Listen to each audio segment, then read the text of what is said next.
Hi, this is Carolyn Peters, owner of Kira Studios. Welcome to this week's demo drawing of a hand.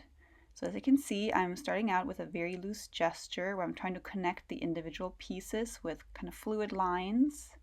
Then I look for the segments of the hand, the wrist, the body of the hand, the fingers and how they group together, and the thumb and the thumb connector.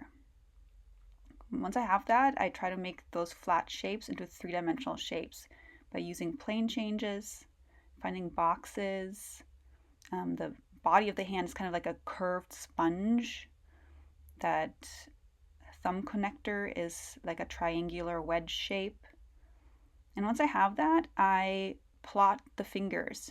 So the finger segments are called phalanges, and for every phalange, I establish the direction and the length. And you have to be really careful with that. That's usually where we rush it and where we make mistakes. So having that big enveloping shape help you contain your fingers is useful. So once you have it, you build cylinders around those phalange lengths that you have established, indicating if the finger is going away or coming at you. And you work your way carefully around the hand. And once you have it, I'm switching here now into contour mode, where I work on the outer edges of the hand. And I follow the simple principle of making straighter lines when I'm working on the top of the hand, because it's more bony there, and using more curvy lines for when I'm on the underside of the hand where we have the padding and muscles.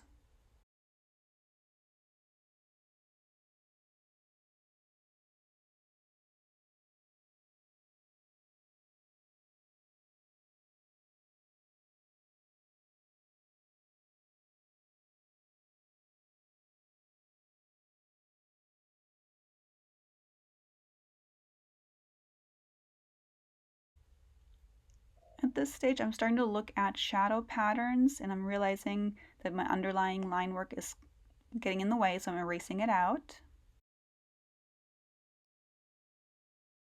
And now I'm getting back into those core shadows, finding them for every form segment.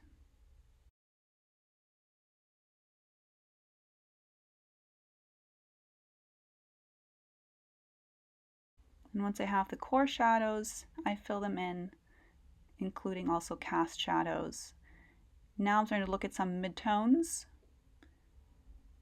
and some small details. With fingernails, be careful. You don't want to outline them completely, and you want to use them to reinforce the cylindrical form of the fingers. So don't just copy them blindly. See if there are opportunities to make them feel like they're going around the cylinder of the finger.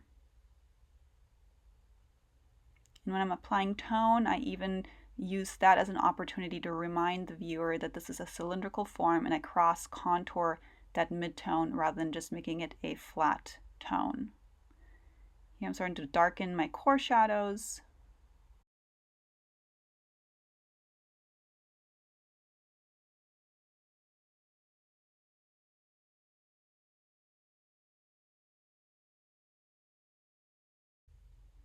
Now adding some more of those smaller midtone areas, some more details.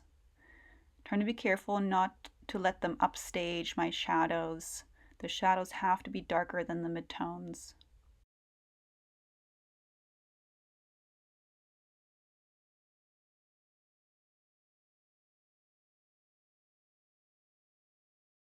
Cleaning up some of those outer contours.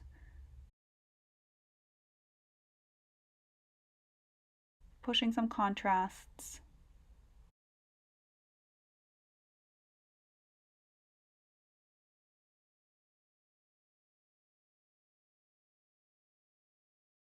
Erasing out some highlights.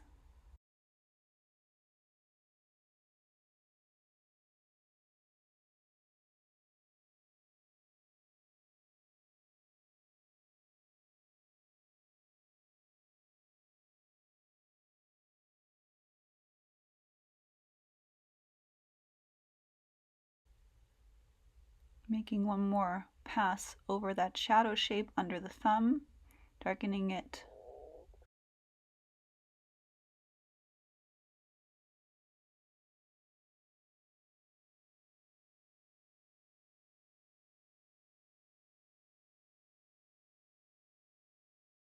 and adding that last detail on the knuckle.